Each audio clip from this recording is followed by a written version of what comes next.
আজকের দিনই বৈঠকে শিষ্টাচারের একটি গুরুত্বপূর্ণ অংশ সত্য গ্রহণ করুন, মিথ্যা পরিহার করুন। মানুষের জীবনে একটি গুরুত্বপূর্ণ কাজ হচ্ছে যেটা সত্য সেটাকে গ্রহণ করা আর যেটা মিথ্যে সেটাকে পরিহার করা। দুটাই জটিল, কেননা সমাজ সাধারণত চলে মানুষের আত্মার চাহিদার উপরে, আর মানুষের ভিতরে সবসময় দুটো জিনিস আছে যেটা একটা আর একটার বিপরীত। একটার নাম আকল, এটা আরবি শব্দ, এর অর্থ হলো বিবেক। বিবেক মানুষকে সত্য গ্রহণ করতে বলে। আর মানুষের ভিতরে আর একটা জিনিস আছে নাফস, আত্মা। এই আত্মা মানুষকে পাপের কাজের আদেশ করে। আল্লাহ তাআলা বলেন, ইন্নান নাফসা লাআম্মারাতু বিসসুই, নিশ্চয় মানুষের আত্মা মানুষকে পাপের কাজের আদেশ করে।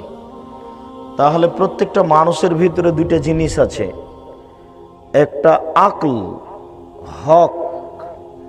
আকল বলে সত্য মেনে নাও, আর আত্মা, নাফস, মন বলে যে না হকটা মানো। সবসময় মানুষের ভিতরে দুটা জিনিস কাজ করে। সাধারণত যেটা না হক সেটাই প্রাধান্য পায়। আত্মা সবসময় জয়ী হয়, যেটাতে মানুষকে পাপের কাজের আদেশ করে। যদি একটা হাদিসে এইভাবে এসেছে যে আল্লাহ তাআলা বিবেককে সৃষ্টি করার পরে বিবেককে বললেন, বিবেক আকল কুম, দাঁড়াও। ফাকামা, বিবেক দাঁড়ালো। বিবেক ইজলিস, বসো। ফাজালাসা, বিবেক বসলো। বিবেক আকবেল, সামনের দিকে আসো। ফাকবালা, বিবেক সামনের দিকে আসলো। বিবেক আতবের, পিছে হটো। ফাদবারা, বিবেক পিছে হটলো।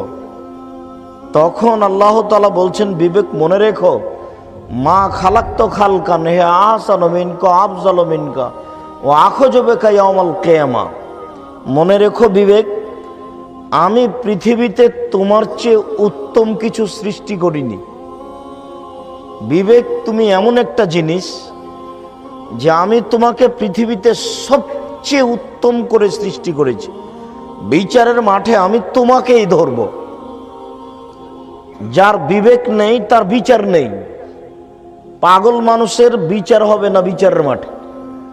যার যত বুদ্ধি বেশি, যার যত বিবেক বেশি, তার তত বিচার কঠিন হবে।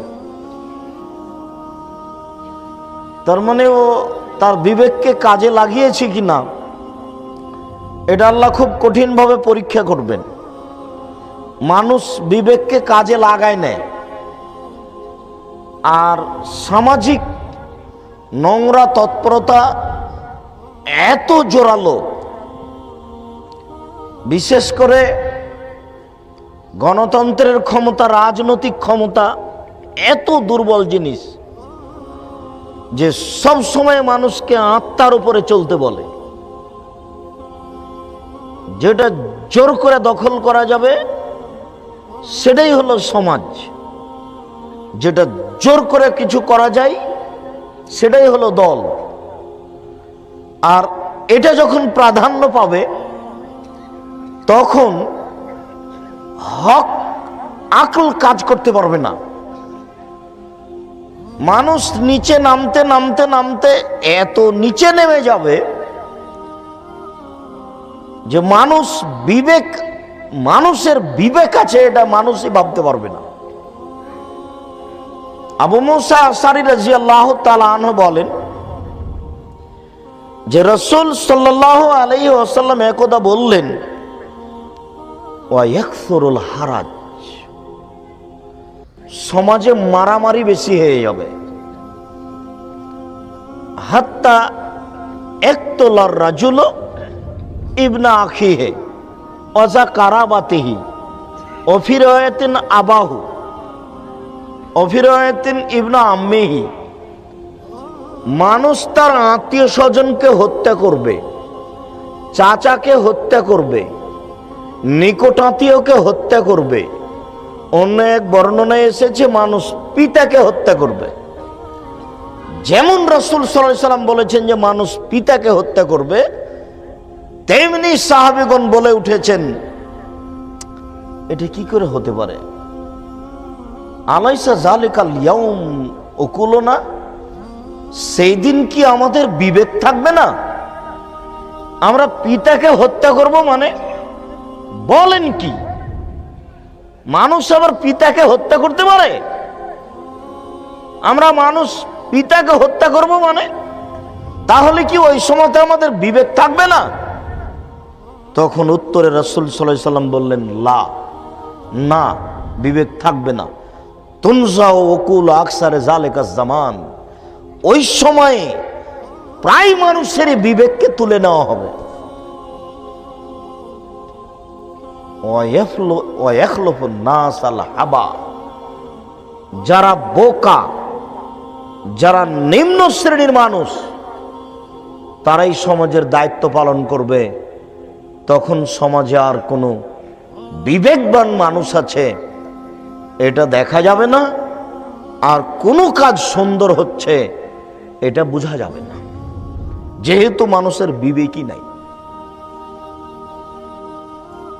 এই কথা বলতে বলতে একদা আল্লাহ রাসূল সাল্লাল্লাহু আলাইহি সাল্লাম বলেন, আবু মুসা আশআরী রাদিয়াল্লাহু তাআলার বিবরণ শোনো, ইয়াতি আলাইকুম সানাওয়াতুন খাদাআতুন, তোমাদের উপরে এমন একটা সময় চলে আসবে, পুরো সময়টা হবে প্রতারণায় পরিপূর্ণ। সময়টাই প্রতারণায় পরিপূর্ণ। হেড মাওলানা প্রতারক, হেডমাস্টার প্রতারক, বক্তা প্রতারক, প্রিন্সিপাল প্রতারক, ভাইস চ্যান্সেলর প্রতারক, মেম্বার প্রতারক, চেয়ারম্যান প্রতারক, এমপি প্রতারক, ডিসি প্রতারক, এডিসি প্রতারক, টিওনো প্রতারক, ইওনো প্রতারক, জেল সুপার প্রতারক। যেখানে যাবেন, যে কোনো ডিপার্টমেন্টে, সেখানে দেখবেন প্রতারক। 10 লক্ষ টাকা 5 লক্ষ টাকা দিয়ে বিশ্ববিদ্যালয়ের ভিসিকে কিনা যায়, তার মানে ও একটা নগদ প্রতারক। একটা বিশ্ববিদ্যালয়ের ভিসিকে যদি টাকা দিয়ে কিনা যায়, তাহলে কি আর সমাজে বিদ্যা থাকতে পারে? তাহলে কি আর সমাজে কোনো নৈতিকতা থাকতে পারে? রাসূল সাল্লাল্লাহু আলাইহি সাল্লাম 1450 বছর পূর্বে বলেছেন এটা হবেই। পুরো সমাজটায় প্রতারণায় পরিপূর্ণ থাকবে। এর বাস্তব বিবরণ দিতে গিয়ে তিনি এভাবে বলছেন, ইসাদ্দাকুল কাদেবো ইউকাদ্দাবু সাদেকো, ওই সময়ে সত্যবাদীকে বলা হবে মিথ্যাবাদী, আর মিথ্যাবাদীকে বলা হবে সত্যবাদী। ইউতামানুল খায়েন ইউখাইয়ানুল মুতামেন, আমানতদারকে বলা হবে আত্মসাৎকারী, আর আত্মসাৎকারীকে বলা হবে আমানতদার। ওয়ায়ান্তিকুর রুআইবেজ, ওই সময়তে সমাজে যারা কথা বলবে, সমাজের যারা নেতৃত্ব দিবে, তারা হবে রুআইবেজ। সাহাবীগণ বললেন, ওমা হুয়া রুআইবেজ। রুআইবেজ শব্দ বুঝতে পারলাম না, এটি কি বললেন? রুআইবেজ কি জিনিস? তখন রাসূল সাল্লাল্লাহু আলাইহি সাল্লাম বললেন, এখনো লিআমরিল আম্মা রাজুল তাফে, জনগণের নেতৃত্ব দিবে সবচেয়ে নিম্ন শ্রেণীর, ইতর শ্রেণীর মানুষ। কয়েকদিন আগে বিলের ধারে গামছা পরে খালি পায়ে ছাগল চড়াতো, সেই দিবে নেতৃত্ব। তখন আর বিবেক দিয়ে কোনো কাজ হবে না, তখন শুধু মন, আত্মা দিয়ে, নাফস দিয়ে কাজ হবে। আর এই একটা নীতি, একটা আশ্চর্য নীতি, যে নারায়ণগঞ্জ জেলা না, এটা ঢাকা জেলা, একটা ঢাকা জেলার ডিসি বা নারায়ণগঞ্জ জেলার একটা ডিসি একটা ডিসি কে এই ডিসি পদে আসতে কত যে পরীক্ষা দিতে হয়, আর কত শিক্ষা অর্জন করা লাগে, কত গ্লানি বহন করা লাগে। এরপরে তিনি হন ডিসি, এরপরে তিনি হন ডিস্ট্রিক্ট ম্যাজিস্ট্রেট। আর এই সমাজের নীতিতে মেয়র হয়েছেন একটা ভোটের জয়ী ভিত্তিতে। আমি দেখছি যে এই মেয়র কয়দিন আগে খালি পায়ে গামছা পরে বিলের ধারে ছাগল চড়াচ্ছিল। এখন এই মেয়র ডিসিকে উঠতে বললে উঠে, আর ডিসিকে বসতে বললে বসে। আমার একটা বাস্তব দৃশ্য, সেই দিন থেকে আমার এই বক্তব্যের একটা এত জোরালো পয়েন্ট বের হয়ে এসেছে যে মেয়র ডিসিকে যেভাবে বলছেন সেভাবে ডিসি বলছেন, আচ্ছা ঠিক আছে স্যার, আচ্ছা ঠিক আছে স্যার, আচ্ছা ঠিক আছে স্যার। মেয়র বলছেন আর উনি বলছেন যে আচ্ছা ঠিক আছে স্যার। আমি তো দৃশ্য দেখে অবাক হয়ে গেলাম যে এটা কি করে হতে পারে। তাহলে এই সমাজ কল্যাণ পেতে পারে কি করে? মানুষের ভিতরে দুইটা জিনিস আছে, একটার নাম আকল আর একটার নাম নফস। আকল বিবেক সবসময় মানুষকে ভালো কাজের আদেশ করে, আর নফস আত্মা সবসময় মানুষকে পাপের কাজের আদেশ করে। আর মানুষ ধ্বংস হবে ওই সময়তেই যখন মানুষ মন মতো চলবে, নফসে মনে যেটা বলছে সে অনুযায়ী চলবে। এ কারণেই আবু হুরায়রা রাদিয়াল্লাহু তাআলা আনহু বলেন, রাসূল সাল্লাল্লাহু আলাইহি সাল্লাম বলেছেন, হুজিবাতিল জান্নাত বিল মাকারিহি ও হুজিবাতিন নার বিশাহওয়াত। নিয়ম নীতি কষ্ট ক্লেশ দ্বারা জান্নাত ঘেরা আছে, আর প্রবৃত্তি মনের ইচ্ছে দ্বারা জাহান্নাম ঘেরা আছে। মানুষ যখন মন মতো চলবে তখন মানুষ জান্নাত পাবে না, জাহান্নাম পাবে। আর মন মতো চলবে প্রায় মানুষই। হক গ্রহণ করা খুব কঠিন, আর মিথ্যা পরিহার করা খুব কঠিন। কথায় কথায় মানুষের উদ্দেশ্য সফল করার জন্য মানুষকে মিথ্যা কথা বলা লাগে। ছেলে মায়ের কাছ থেকে টাকা নেবে মিথ্যা কথা বলে, ছেলে স্যারের কাছে মিথ্যা কথা বলছে। 10 টাকার কারণে একটা লোক মিথ্যা কথা বলছে, তার মানে মিথ্যা কোনো পাপের কাজ নয়। অথচ এই মিথ্যা না বললে সুলিও হবে না, ফাঁসিও হবে না। কিন্তু মিথ্যার আশ্রয় নিতে মানুষ সামান্যতম দ্বিধাবোধ করে না, করবে না। হক গ্রহণ করা তো খুবই কঠিন। হক গ্রহণ করা খুবই কঠিন কিনা একটু দেখি। আমি বাস্তব পরীক্ষা করে এখন আবু হুরায়রা রাদিয়াল্লাহু তাআলা আনহু বলেন, রাসূল সাল্লাল্লাহু আলাইহি ওয়াসাল্লাম বলেছেন, সালাসা 3 শ্রেণীর মানুষ রয়েছে, লা তাদখুলুনাল জান্নাতা আবাদা, তারা কখনো জান্নাতে যাবে না, তারা জাহান্নামে যাবেই।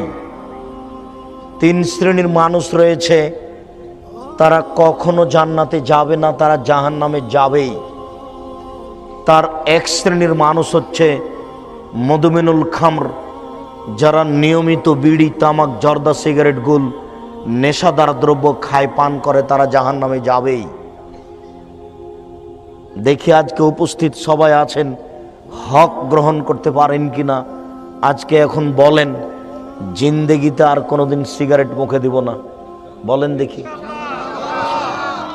হক গ্রহণ করা কত কঠিন দেখা যাবে, হক গ্রহণ করা কত জটিল। এক কথাতেই মনের ভিতরে 19-20 করছে যে কেমনে এটা গ্রহণ করি, টিকতে পারি কিনা। তবে মনে রাখবেন, মানুষই টিকতে পারে, পশু প্রাণী পারে না। হক গ্রহণ করতে কে পারে? মানুষই পারে, পশু প্রাণী পারে না। পশু প্রাণীর উপরে এই বিধান দেওয়া হয়নি। আল্লাহ বলছেন যে আমি বিধান নিয়ম নীতি দিয়েছিলাম পাহাড়ের উপরে, আমি দিয়েছিলাম আকাশের উপরে, জমিনের উপরে দিয়েছিলাম, বলেছিলাম যে তোমরা নিয়ম নীতি মেনে চলো। আকাশ পাহাড় নাকচ করে দিয়েছে, না না না না, আমি ওরকম আমরা নিয়ম নীতি মানতে পারবো না। হামালাহাল ইনসান, মানুষ এটা বহন করেছে, মানুষ বলেছে আমরা পারবো।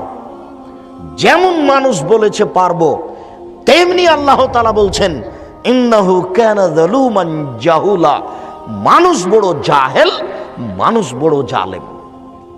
আরে পাহাড় বলল যে আমরা বিধান মানতে পারবো না, আমরা মানুষ বললাম যে হ্যাঁ পারবো, হক না হক মেনে চলতে পারবো।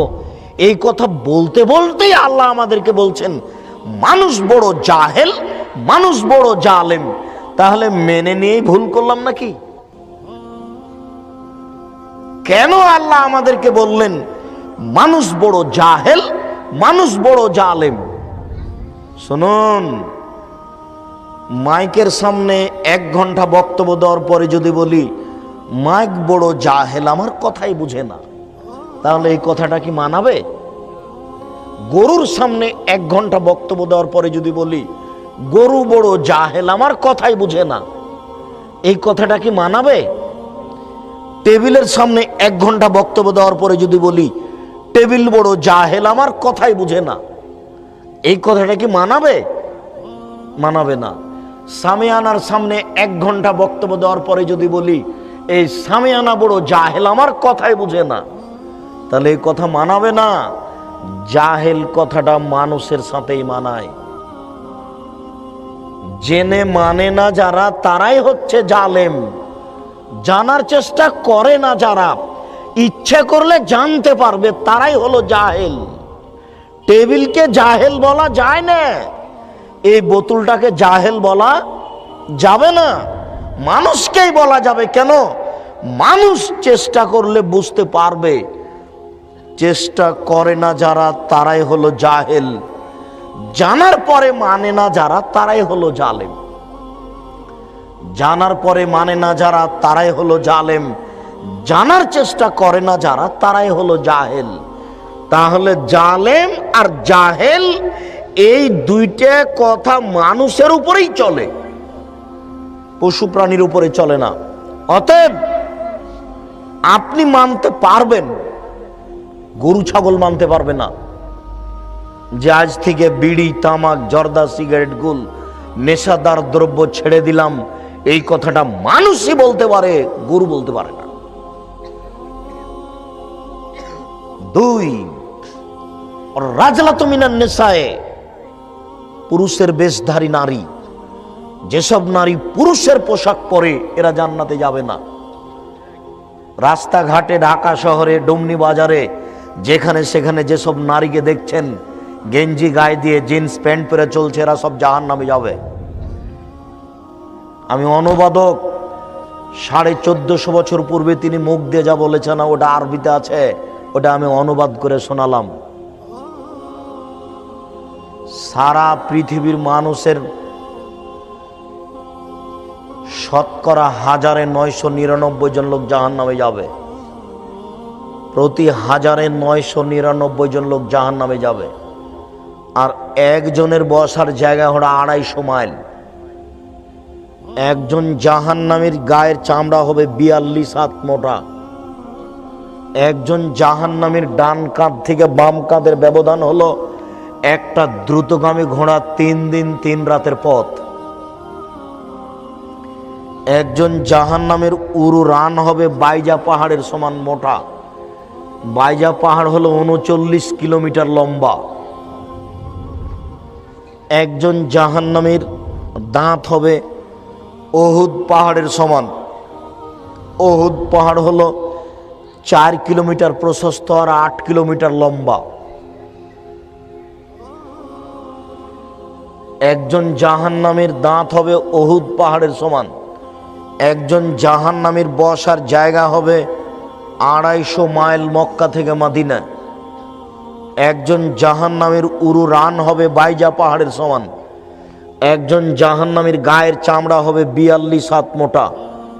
এর পরেও সমস্ত মানুষ, শুধু জাহান্নামী কেন, সারা পৃথিবীর মানুষ, যত জীবজন্তু আছে, জিন মানুষ আছে, সব যদি একসাথে জাহান্নামে ঢোকে তো দরজা দিয়ে ঢুকতে কোনো সমস্যা হবে না।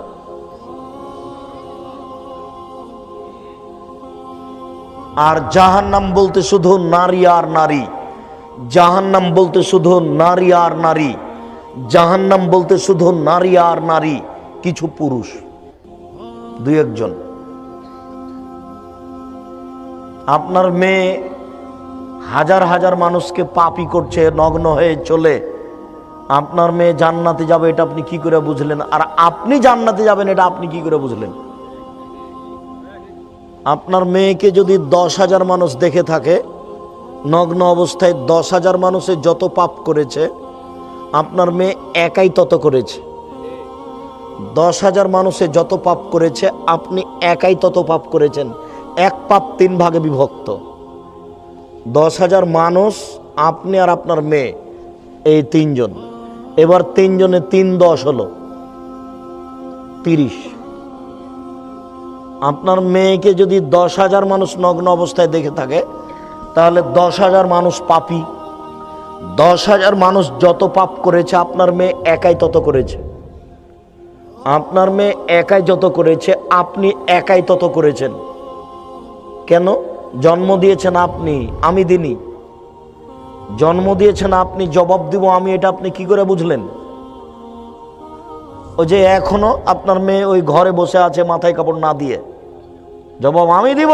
ওকে হিন্দুর মেয়ে, ওকে ইহুদির মেয়ে, শরম হয় না, লজ্জা হয় না?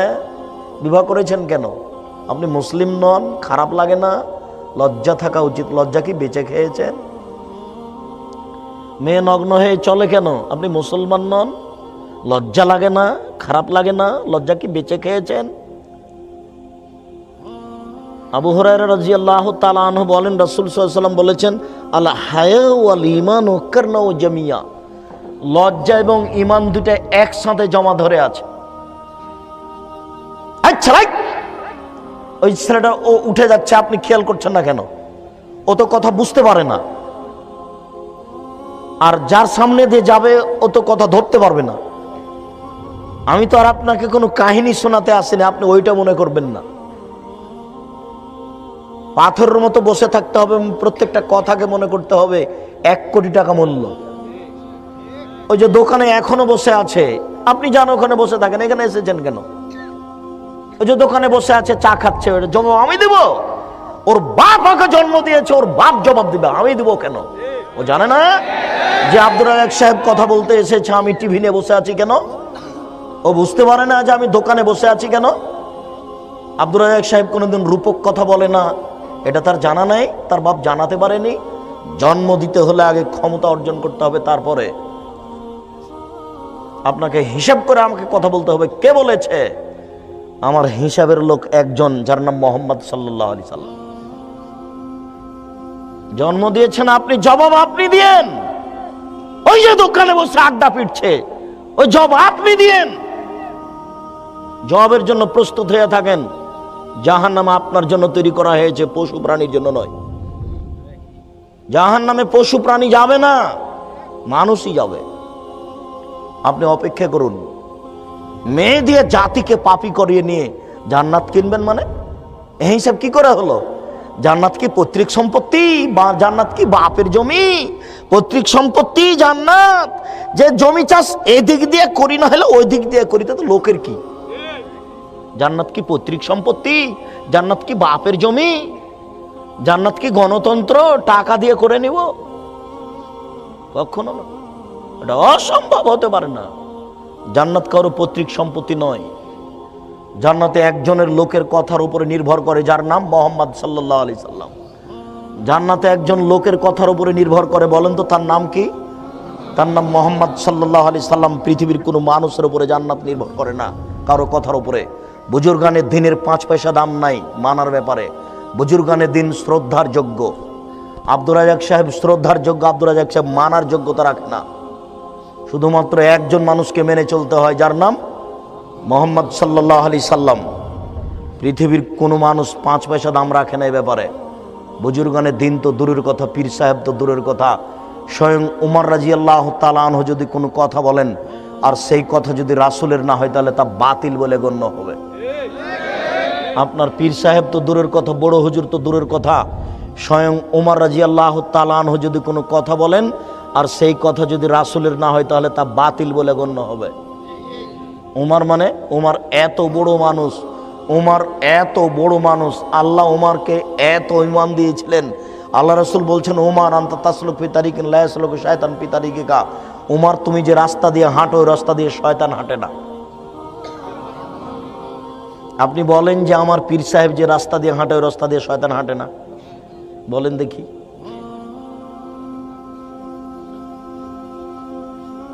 কেউ তো বলবে যে আপনার পীর সাহেবকে শয়তানই চালাই, না হলে অন্যায় করছে কেন, এরকম কথা বলবে কেন? মুখ দিয়ে বের করবে আল্লাহ এবং আল্লাহ রাসূল, আল্লাহ বলেছেন আল্লাহ রাসূল বলেছেন, এইভাবে তাকে বলতে হবে। শুনুন, রাসূল সাল্লাল্লাহু আলাইহি সাল্লাম বলেন, লজ্জা এবং ঈমান দুটো একসাথে জমা ধরে আছে। এই যা রফিয়া আহাদুহুমা রফিয়াল আখারু, লজ্জা উঠে গেলে ঈমান চলে যায়, লজ্জা চলে গেলে ঈমান চলে যায়। লজ্জা এবং ঈমান একসাথে দুটা জমা ধরে আছে। লজ্জা যখন চলে যায় ঈমান তখন চলে যায়। লজ্জা এবং ঈমান একসাথে দুটা জমা ধরে আছে। আব্দুল্লাহ ইবনে মাসউদ রাদিয়াল্লাহু তাআলা আনহু বলেন, রাসূল সাল্লাল্লাহু আলাইহি সাল্লাম বলেছেন, ইন্না লিকুল্লি দীনিন খুলুকান ওয়া খুলুকুল ইসলামিল হায়া। প্রত্যেকটা দিনের একটা, প্রত্যেকটা ধর্মের একটা চরিত্র রয়েছে, প্রত্যেকটা ধর্মের একটা চরিত্র রয়েছে। হিন্দু ধর্মের একটা চরিত্র রয়েছে, বৌদ্ধ ধর্মের একটা চরিত্র রয়েছে, খ্রিস্টান ধর্মের একটা চরিত্র রয়েছে, আর ইসলাম ধর্মের চরিত্র হলো লজ্জা। ইন্না লিকুল্লি দীনিন খুলুকান ওয়া খুলুকুল ইসলামিল হায়া। ইসলাম ধর্মের চরিত্র হলো লজ্জা, ইসলাম ধর্মের চরিত্র হলো লজ্জা। আবু হুরায়রা রাদিয়াল্লাহু তাআলা আনহু বলেন, আল হায়াউ মিনাল ঈমান ওয়াল ঈমান ফিল জান্নাহ। লজ্জাই হচ্ছে ঈমান, ঈমানই হচ্ছে জান্নাত। লজ্জাই হচ্ছে ঈমান, ঈমানই হচ্ছে জান্নাত। লজ্জাই হচ্ছে ঈমান, ঈমানই হচ্ছে জান্নাত। লজ্জা নেই যখন ঈমান নেই তখন, ঈমান নেই যখন জান্নাত নেই তখন। লজ্জা নেই যখন ঈমান নেই তখন, ঈমান নেই যখন জান্নাত নেই তখন। আব্দুল্লাহ ইবনে মাসউদ রাদিয়াল্লাহু তাআলা আনহু বলেন, রাসূল সাল্লাল্লাহু আলাইহি সাল্লাম বলেছেন, ইন্না মিম্মা আদরাকান নাস মিন কালামি নবুওয়াতিল উলা। পৃথিবীর সকল নবীর পক্ষ থেকে মানুষ একটি বাক্য পেয়েছে, যেই বাক্যটি আদম আলাইহিস সালাম বলেছিলেন, যেই বাক্যটি ইব্রাহিম আলাইহিস সালাম বলেছিলেন, যেই বাক্যটি মুসা আলাইহিস সালাম বলেছিলেন, যেই বাক্যটি আমাদের নবী বলেছেন। সকল নবীর পক্ষ থেকে মানুষ একটি বাক্য পেয়েছে। সেই বাক্যটি হলো এই, এজালাম তাস্তাহি ফাসনা মা শিতা। যখন তুমি লজ্জা করবে না তখন তুমি সব কিছুই করতে পারো। যখন তুমি লজ্জা করবে না তখন তুমি সব কিছুই করতে পারো। টাকন নিচে প্যান্ট কেন? লজ্জা নাই এজন্য। সুদ খায় কেন? লজ্জা নাই এজন্য। ঘুষ দেয় কেন? লজ্জা নাই এজন্য। মিথ্যা কথা বলে কেন? লজ্জা নাই এজন্য। প্রতারণা দেয় কেন? লজ্জা নাই এজন্য। জমি দখল করে কেন? লজ্জা নাই এজন্য। সালাত আদায় করে না কেন? লজ্জা নাই এজন্য। দাড়ি চাঁচে কেন? লজ্জা নাই এজন্য। ফতোয়া গায়ে দিয়ে ল্যাংটা হয়ে আপনার মেয়ে বসে আছে কেন? লজ্জা নাই এজন্য। মাথায় কাপড় না দিয়ে বাজারে যায় কেন? লজ্জা নাই এজন্য। ছোট ব্লাউজ পরে আপনার স্ত্রী এ বাড়ি ও বাড়ি যায় কেন? লজ্জা নাই এজন্য। লজ্জা থাকে না যখন ও সব কিছুই করতে পারে, লজ্জা থাকে না যখন তখনও জান্নাতের আশা করতে পারে না। লজ্জাই হচ্ছে ঈমান, আর ঈমানই হচ্ছে জান্নাত। তাই তো রাসূল সাল্লাল্লাহু আলাইহি সাল্লাম বলেছেন, 3 শ্রেণীর মানুষ জাহান্নামে যাবেই। তার এক শ্রেণীর মানুষ হচ্ছে আর রাজলাতু মিনান নিসায়ে, পুরুষের বেশধারী নারী। যে মেয়েটা প্যান্ট পরে আছে জিন্স কাপড়ের, বলেন তো দেখি আপনি তার লজ্জা আছে? ও মুরব্বী, আপনারই নাকি বেটি ওটা বসে আছে, ও কি হিন্দুর মেয়ে? খারাপ লাগে না? আপনি বলেন যে আমার মেয়ের লজ্জা আছে। আমার মেয়ে লজ্জা করে প্যান্ট পরে বাজারে ঘুরে, আমার মেয়ে লজ্জা করে প্যান্ট পরে বাজারে ঘুরে। আমি 3 চিল্লায় চলে গেছি লন্ডন, আমি মসজিদের এক পাশে বসে হাত তুলে দোয়া করে জান্নাত কিনে নিব। জান্নাত পড়ে আছে, অসম্ভব। জান্নাত কোনো খেলতামাশার জিনিস নয়। এটা আপনি যা মনে করেছেন তা ভুল সিদ্ধান্ত। হজবাতিল জান্নাত বিল মাকার হে, নিয়ম নীতি কষ্ট ক্লেশ দ্বারা জান্নাত ঘেরা আছে, মনের ইচ্ছা দ্বারা জাহান্নাম ঘেরা আছে। জাহান্নাম রাস্তায় পড়ে আছে, কুড়িয়ে নেন। জাহান্নাম যেখানে সেখানে পড়ে আছে, আপনি কুড়িয়ে নেন। জান্নাত তো সহজ নয়, খুব টাফ ব্যাপার। জান্নাত পাওয়া খুবই কঠিন। 3 শ্রেণীর মানুষ জান্নাতে যাবে না, দেখি আপনি হক মেনে নিতে পারেন কিনা। 3 অদায়ুস আল্লাযী ইকরফি আলী আল খাবাসা, যে তার বাড়িতে বেহায়ার সুযোগ দিয়েছে সে জান্নাতে যাবে না। যার মেয়ে নগ্ন পোশাকে স্কুল কলেজে যায় তার ও বাপ জান্নাতে যাবে না। যার স্ত্রী ছোট ব্লাউজ পরে বাজারে ঘুরে এ বাড়ি ও বাড়ি যায়, ও জান্নাতে যাবে না, ওর স্বামী যাবে না জান্নাতে। 3 শ্রেণীর মানুষ জান্নাতে যাবে না। তার 1 শ্রেণীর মানুষ হচ্ছে মধুমেলুল খামর, যারা নিয়মিত বিড়ি তামাক জর্দা সিগারেট গুল নেশাদার দ্রব্য খায় পান করে, তারা জান্নাতে যাবে না। 2 আর রাজলাতু মিনান নিসায়ে, পুরুষের বেশধারী নারী, যারা পুরুষের জুতা স্যান্ডেল পরে, যারা পুরুষের শার্ট প্যান্ট পরে, যারা পুরুষের পোশাক পরে, তারা জান্নাতে যাবে না। আমি অনুবাদক, আপনি অনুবাদ আবার দেখে নেন। 3 অদায়ুস আল্লাযী ইকরফি আল খাবাসা, দায়ুস ওই যে তার বাড়িতে বেহায়াইর সুযোগ দিয়েছো। দায়ুস যে তার বাড়িতে বেহায়াইর সুযোগ দিয়েছো, দায়ুস। দেখি আপনি হক মেনে নিতে পারেন কিনা। হক মানা বড় কঠিন, সত্য মেনে নেওয়া বড় কঠিন, মিথ্যে ছেড়ে দেওয়া বড় কঠিন, কোনোটাই কম নয়। মহান আল্লাহ বলেন, ইয়া আইয়ুহাল্লাযীনা আমানু, হে বিশ্বাসীগণ, ইয়া আইয়ুহাল্লাযীনা আমানু তাকুল্লাহ, হে বিশ্বাসীগণ তোমরা আল্লাহকে ভয় করো। ও কুনু মা'আস সাদিকিন, আর সত্যবাদীদের অন্তর্ভুক্ত হও। এটা আল্লাহর আদেশ যে তোমরা পরহেজগার হও আর সত্যবাদীদের অন্তর্ভুক্ত হও। পরহেজগার হওয়া বড় কঠিন। আবু হুরায়রা রাদিয়াল্লাহু তাআলা আনহু বলেন, রাসূল সাল্লাল্লাহু আলাইহি ওয়াসাল্লাম বলেছেন, লাউ আলিমতুম মা আলামু, সত্য সত্যই তোমরা যদি আল্লাহকে জানতে আমি যেমন জানি, লাউ তাআলামুনা মা আলামু, যদি তোমরা সত্য সত্য আল্লাহকে জানতে আমি যেমন জানি, লা বাকাইতুম কাসীরা ওয়া লা দাহিকতুম কালিলা, তাহলে বেশি বেশি কাঁদতে, কম কম হাসতে। আমরা এখানে যারা বসে আছি 24 ঘন্টাতে কয় ঘন্টা কাঁদি আর কয় ঘন্টা হাসি? এখন তো জমি জায়গা বেশি হয়েছে, টিভি আর জমি আর জায়গা নিয়ে দিন রাত মানুষের হাসি আর হাসি, আনন্দ আর ফুর্তি। এখন তো আর মানুষের কান্নাকাটির সময় নেই। এক সময়ে মানুষের অভাব ছিল, টাকা পয়সা কম ছিল। দিন যত যাবে তত টাকা পয়সা বেশি হবে। মানুষ বেশি হতে হতে হতে যদি মানুষের গায়ে চড়ে থাকে, তবুও টাকা বেশি হবে, হবেই। এই ডোমনি এলাকায় 20 বছর পূর্বে যত টাকা ছিল আজকে তার চেয়ে কম না বেশি?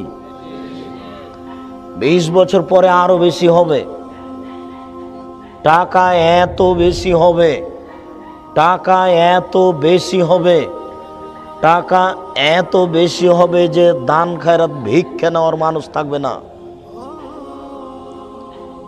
অর্থ সম্পদ এত বেশি হবে, একটা গাভীর দুধ খাবে একটা বংশ, একটা গাভীর দুধ খাবে একটা গ্রাম, আর একটা ডালিম খাবে একটা বংশ। আজ থেকে নিয়ে 15 বছর পূর্বে একটা গাভী দুধ দিত হাফ কেজি থেকে 3 কেজি। এখন একটা গাভী দুধ দেয় 3 কেজি থেকে 40 কেজি। 20 বছর পরে একটা গাভী কত দুধ দিবে তা মানুষ জানে না। 15 বছর পূর্বে একটা ডালিম পাওয়া যেত বাজারে 1 ছটাক, এখন বাজারে একটা ডালিম পাওয়া যায় 1 কেজি। 20 বছর পরে একটা ডালিম কত বড় হবে তা মানুষ জানে না। মোবাইল 1 মিনিট চললে 5 টাকা ইনকাম হয়, 2 টাকা ইনকাম হয়, রোজগার হয়, আয় হয়। 20 বছর পূর্বে মোবাইলে টাকা এইভাবে ইনকাম হবে তা মানুষের জানা ছিল না। পুকুরে মাছ চাষ করে কোটি কোটি টাকা হবে এটা মানুষের জানা ছিল না। মুরগির চাষে মানুষের কোটি কোটি টাকা ইনকাম হবে এটা মানুষের জানা ছিল না। কত পথ বের হয়ে গেছে টাকার। 20 বছর পরে আরো কত পথ বের হবে তা মানুষ জানে না। শুধু এইভাবে আল্লাহ রাসূল বলেছেন, বসেতাত আলাইকুম দুনিয়া কামা বসেতাত মান কানা কাবলাকুম। পৃথিবী তোমাদের সামনে তুলে ধরা হয়েছে, দেখো প্রযুক্তি আর প্রযুক্তি, দেখো তোমরা পৃথিবী, প্রযুক্তি আর প্রযুক্তি, পৃথিবীতে দেখো শুধু টাকা আর টাকা, শুধু টাকা আর টাকা। মানুষ খালি টাকার পিছনে হন্যে হয়ে লেগে পড়বে, কোথায় বৈধ আর কোথায় অবৈধ সেটা ভাববে না। এই কথাই রাসূল সাল্লাল্লাহু আলাইহি ওয়াসাল্লাম বলছেন, বসেতাত আলাইকুমুদ দুনিয়া কামা বসেতাত মান কানা কাবলাকুম। পৃথিবী তোমাদের সামনে খুলে তুলে ধরা হবে, নেও কত খাবা। এরপরে পৃথিবী তোমাদেরকে ধ্বংস করে দিবে, পূর্বের লোককে যেমন ভাবে ধ্বংস করেছিল। সম্মানিত উপস্থিতি, কাজেই টাকা পয়সা কম হবে এই হিসাব আপনার মাথায় কোনো সময় আসবে, এটার প্রয়োজন নেই। টাকা বেশি হবে এই কথাই ঠিক। অতএব মানুষ আল্লাহর ভয়ে কাঁদে না কেন? বিত্তশালী হওয়ার কারণে। টাকা পয়সা অনেক বেশি। টাকা পয়সা যত বেশি হবে পাপ, অন্যায়, অরাজকতা তত বাড়বে। আরে অন্যায় করো, কি হবে আমি দেখে নেব, কোর্ট কাচারি আমি দেখব। মানুষের টাকা হলে মানুষ এটা করবে, এ কথা আল্লাহ বলেছেন, এ কথা আল্লাহ রাসূল বলেছেন। আল্লাহর রাসূল বলছেন, মানুষ যদি আল্লাহকে চিনতো তাহলে বেশি বেশি কাঁদতো, কম কম হাসতো। মানুষ তো আল্লাহকেই চিনে না, কাঁদবে কি? চিনার প্রয়োজনও নেই। যেদিনই পেটে বাচ্চা এসেছে সেদিনই স্বামী স্ত্রী ভাবছে যে ছেলেকে ইংরেজি শিখাতে হবে, পিসি স্কুলে ভর্তি করতে হবে, সরকারি রেসিডেন্সিয়াল স্কুলে ভর্তি করতে হবে। 5 বছরের ছেলেকে বাপ বানাবে Michael Madhusudan Dutta. Michael Madhusudan Dutta London গেছিল ইংরেজি দিয়ে পদ্য লিখে ইংরেজিদের হারিয়ে দিবে, ইংরেজদের হারিয়ে দিবে। এই জন্য সেই দিন মানুষের এত দূরের প্রয়োজন ছিল, আজকে মানুষ তার চেয়ে বেশি ভাবছে, অথচ তার হিসাব ভুল। সম্মানিত উপস্থিতি, আপনি মিথ্যা পরিহার করুন, সত্য গ্রহণ করুন, আল্লাহকে ভয় করুন। আবু হুরায়রা রাদিয়াল্লাহু তাআলা আনহু বলেন, রাসূল সাল্লাল্লাহু আলাইহি সাল্লাম বলেছেন, সালাসাতুন মুহলিকাতুন সালাসাতুন মুনজিয়াতুন। 3টি জিনিস মানুষকে ধ্বংস করে, 3টি জিনিস মানুষকে রক্ষা করে। 3টি জিনিস মানুষকে ধ্বংস করে, 3টি জিনিস মানুষকে রক্ষা করে। 1, তাকওয়াল্লাহ ফিস সিররি ওয়াল আলানিয়া। যে আল্লাহকে প্রকাশ্যে ভয় করে, যে আল্লাহকে গোপনে ভয় করে, সে জান্নাতে যাবে, সে বেঁচে গেছে। যে আল্লাহকে প্রকাশ্যে ভয় করে, যে আল্লাহকে গোপনে ভয় করে, সে জান্নাতে যাবে, সে বেঁচে গেছে। 2, কওলুল হক ফিররে যাওয়া সাখাত। সুলি হলেও সত্য কথা বলে, ফাঁসি হলেও সত্য কথা বলে, ও বেঁচে গেছে, ও জান্নাতে যাবে। সুলি হলেও সত্য কথা বলে, ফাঁসি হলেও সত্য কথা বলে, ও জান্নাতে যাবে, ও বেঁচে গেছে। 3, আল ইকতিসাদু ফিল ফাকরি ওয়াল গিনা। মধ্যম পন্থায় খরচ করে, ধনী হলেও গরিব হলেও মধ্যম পন্থায় খরচ করে যে সেই বেঁচে যাবে। ধনী হলেও গরিব হলেও, হঠাৎ করে ধনী হয়েছেন, প্রতিদিন বাজারে 10 কেজি ওজনের রুই মাছ কিনিয়েন না। হঠাৎ করে টাকা কমে গেলে রুই মাছ কিনতে পারবেন না, এলাকার লোক নিন্দা করবে, এই কাজ করিয়েন না। হঠাৎ করে ধনী হয়েছেন, স্ত্রীর জন্য 5,000 টাকা দিয়ে শাড়ি কিনিয়েন না, এটা ভুল। মধ্যম পন্থায় খরচ করবেন। তোমরা যারা দিনমজুর, ভ্যান চালক, রিক্সাওয়ালা, শোনো, তোমরা বাজারে গিয়ে পুঁটির মাছ কিনবে, এই কথাই ঠিক। তুমি যদি রুই মাছ কিনো, 300 টাকা কেজি, 500 টাকা কেজি রুই মাছ কিনলে কয়দিন পরে তোমাকে মানুষের কাছ থেকে টাকা কর্জ নিতে হবে, তুমি ঠিক মতো দিতে পারবে না, তখন তুমি এলাকা থেকে পালিয়ে যাবে, তোমার এটা আসবেই। এ কারণে রাসূল সাল্লাল্লাহু আলাইহি ওয়াসাল্লাম বলেছেন, আল্লাহ তাআলা বিচার মাঠে 3 শ্রেণীর মানুষের সাথে কথা বলবেন না। এই কারণে রাসূল সাল্লাল্লাহু আলাইহি ওয়াসাল্লাম বলেছেন, বিচারের মাঠে আল্লাহ 3 শ্রেণীর মানুষের সাথে কথা বলবেন না। 1, শাইখুন জানিন, বেশি বয়সে জেনা করে যারা, তাদের সাথে আল্লাহ বিচারের মাঠে কথা বলবেন না। 2, মালিকুন কাযযাব, মিথ্যুক দায়িত্বশীল যারা, মিথ্যুক হেড মাওলানা, মিথ্যুক হেডমাস্টার, মিথ্যুক প্রিন্সিপাল, মিথ্যুক ভাইস চ্যান্সেলর, মিথ্যুক মেম্বার, মিথ্যুক চেয়ারম্যান, মিথ্যুক এমপি, মিথ্যুক মন্ত্রী, মিথ্যুক টিওনো, মিথ্যুক ইওনো, মিথ্যুক ডিসি, মিথ্যুক এসপি, মিথ্যুক গ্রাম্য সর্দার, যেখানে যারা মিথ্যে কথায় দায়িত্ব পালন করছে, সে যত বড়ই পরহেজগার হোক না কেন, আল্লাহ তার সাথে বিচারের মাঠে কথা বলবেন না। ও যদি প্রতিবার হজ করে আসে, হবে না। শফিকুল ইসলাম জাগরণী বলেছেন, লাভ হবে না, কবর পাকা করে দিয়েছেন। আপনার বাপের কবর যদি স্বর্ণ দিয়ে পাকা করেন, কোনো লাভ হবে না। কবি নজরুল ইসলাম বলেছেন, মসজিদের পাশে কবর দিও ভাই। মসজিদের পাশে কেন? আপনার বাপের কবর যদি কাবা ঘরের নিচে ঢুকিয়ে দেন, 1 পয়সা লাভ নেই। তার মানে প্রতিবার যদি হজ করেন আর মিথ্যা কথায় দায়িত্ব পালন করেন, আল্লাহ আপনার সাথে বিচারের মাঠে কথা বলবেন না।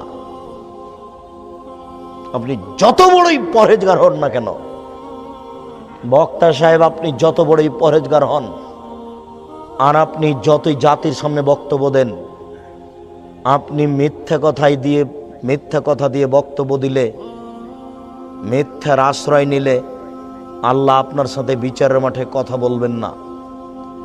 বিচারের মাঠে আল্লাহ আপনার বায়ের সাথে পাগড়ি দেখবেন না।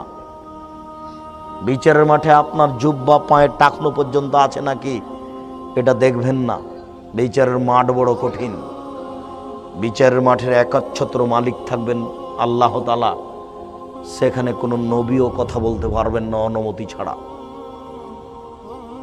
সম্মানিত উপস্থিতি, বলছিলাম 3টি কারণে মানুষ বেঁচে যায়, জান্নাতে যাবে। 1, প্রকাশ্যে আল্লাহকে ভয় করে যে, গোপনে আল্লাহকে ভয় করে যে। 2,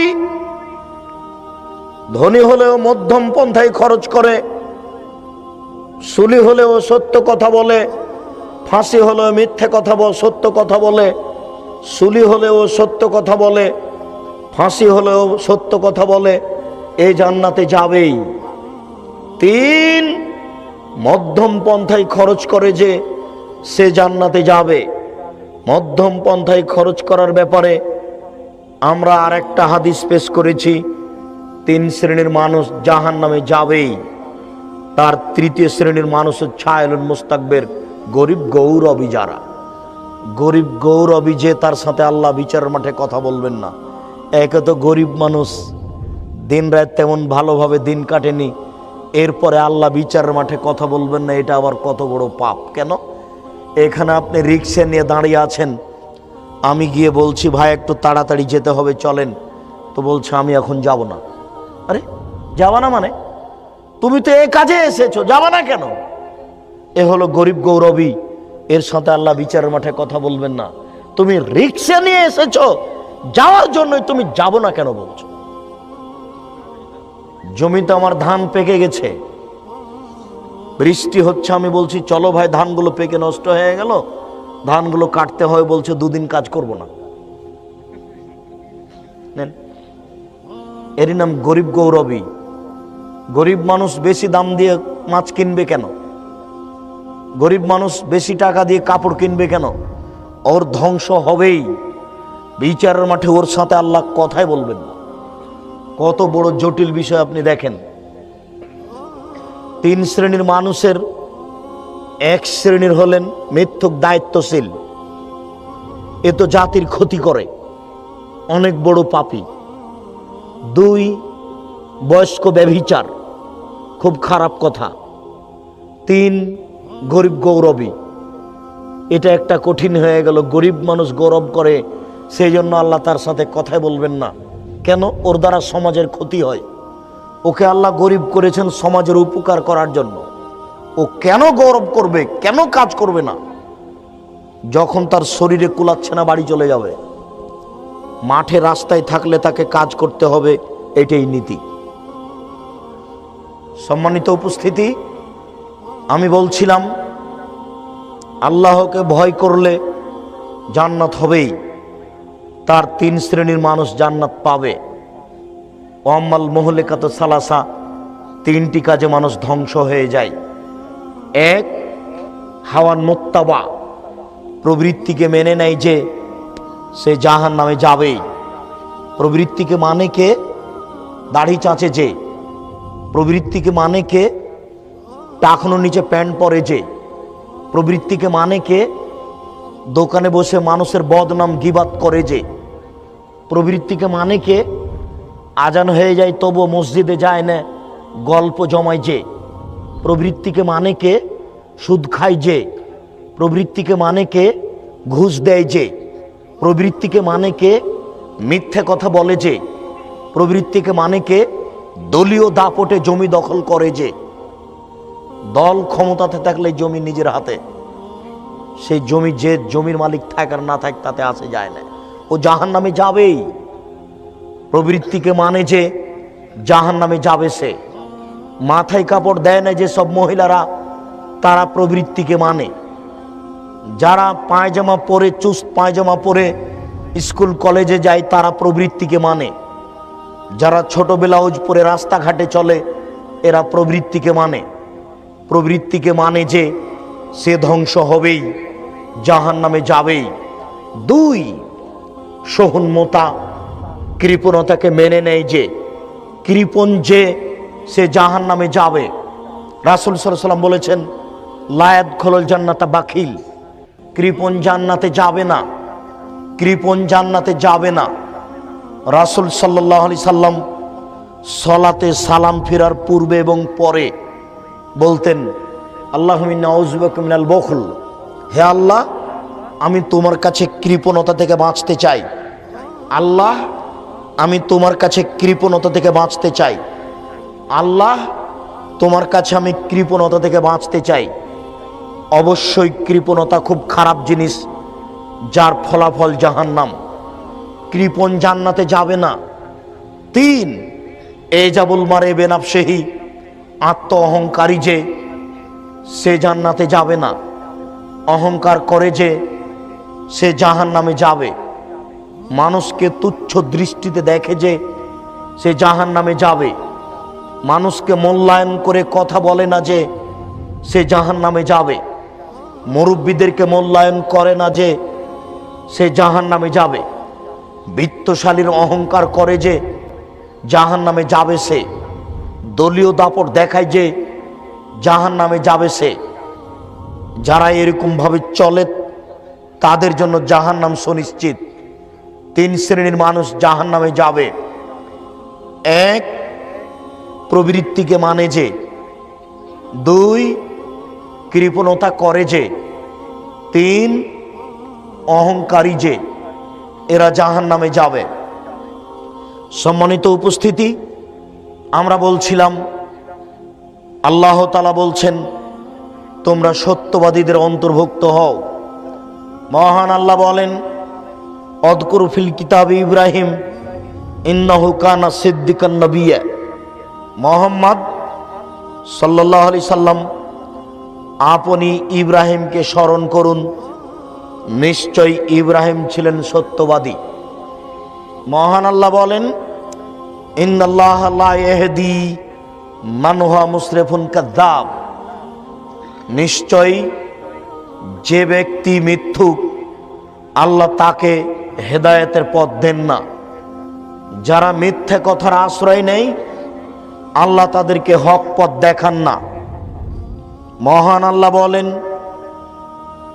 কুল রব্বি আদখিলনি মুদখালা সিদক আখরিজনি মুখরাজা সিদক ওয়াজআলনি মিন লাদুনকা সুলতানান নাসিরা। আল্লাহ তাআলা আমাদের নবীকে বলেন, হে মুহাম্মদ, আপনি বলুন, হে আমার প্রতিপালক, আপনি আমাকে যেখানে নিয়ে যাবেন সত্যবাদী করে নিয়ে যান। আপনি আমাকে যেখান থেকে বের করবেন সত্যবাদী করে বের করুন।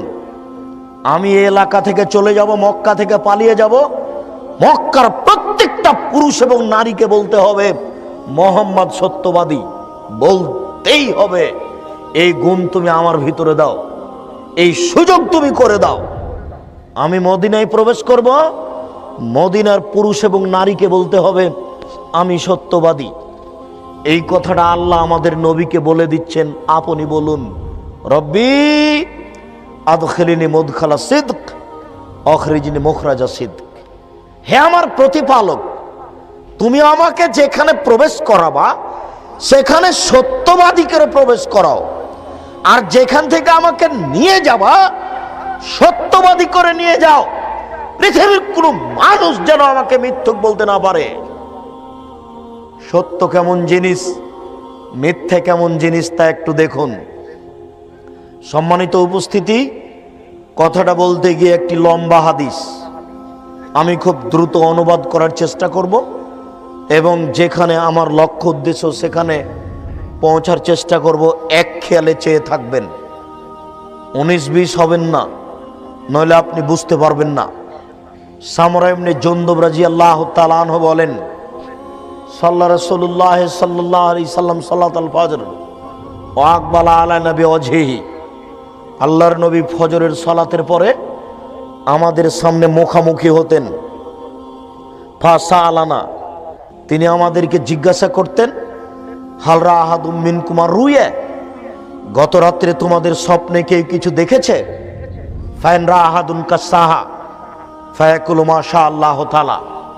কেউ যদি কিছু স্বপ্নে দেখত, রাসূলের সামনে বলে দিত, আমি এই স্বপ্নে দেখেছি, আমি এই স্বপ্নে দেখেছি। তখন আমাদের নবী মুহাম্মদ সাল্লাল্লাহু আলাইহি সাল্লাম স্বপ্নের তাবির করে দিতেন, তোমার স্বপ্নের ফল হলো এই, তোমার স্বপ্নের ফল হলো এই, তোমার স্বপ্নের ফল হলো এই।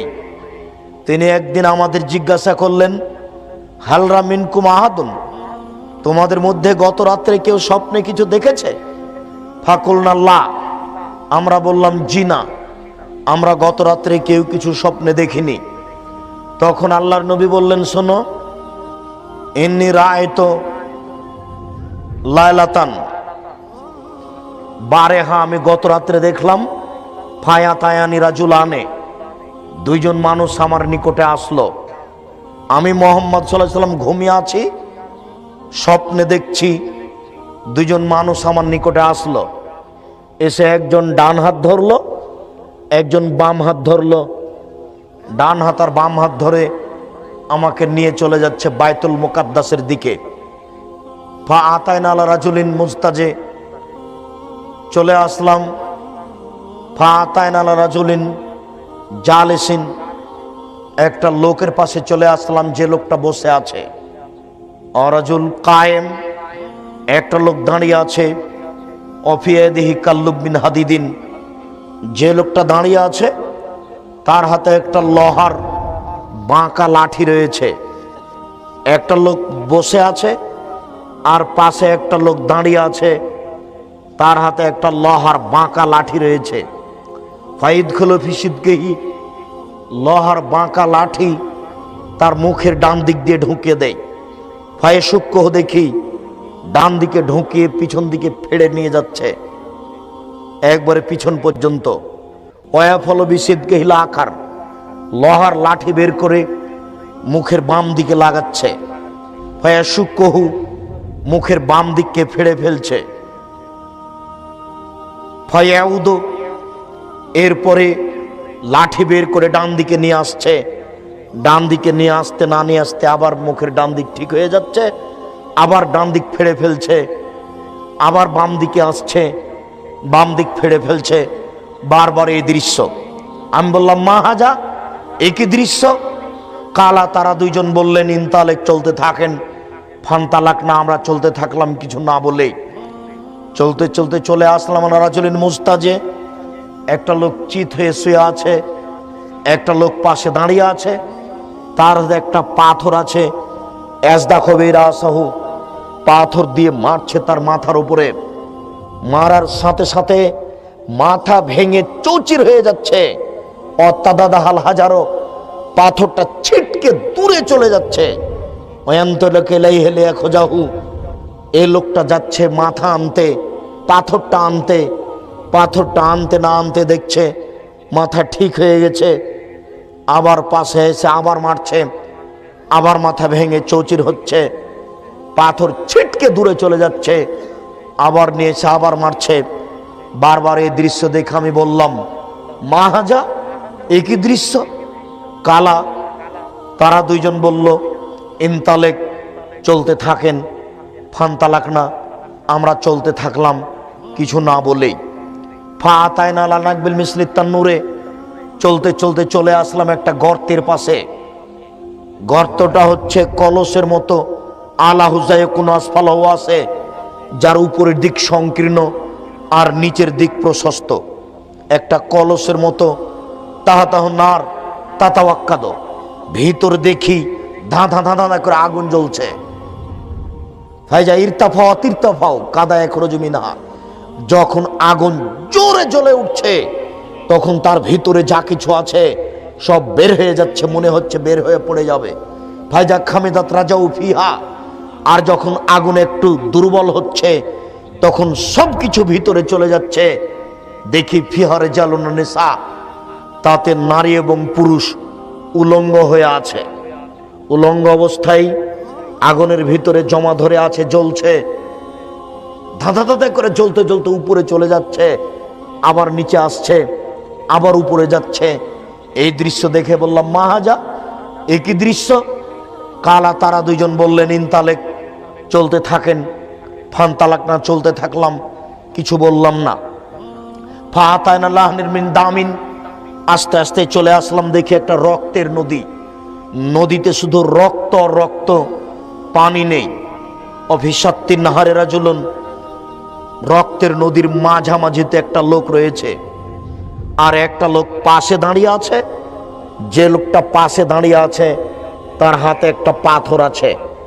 কুল্লামা আরাদা এক রোজা রামারাজুল ফিফিবার দাহাইশো কানা, যতবার লোকটা রক্তের নদী থেকে উঠার চেষ্টা করছে ততবারে পাশ থেকে তার মুখের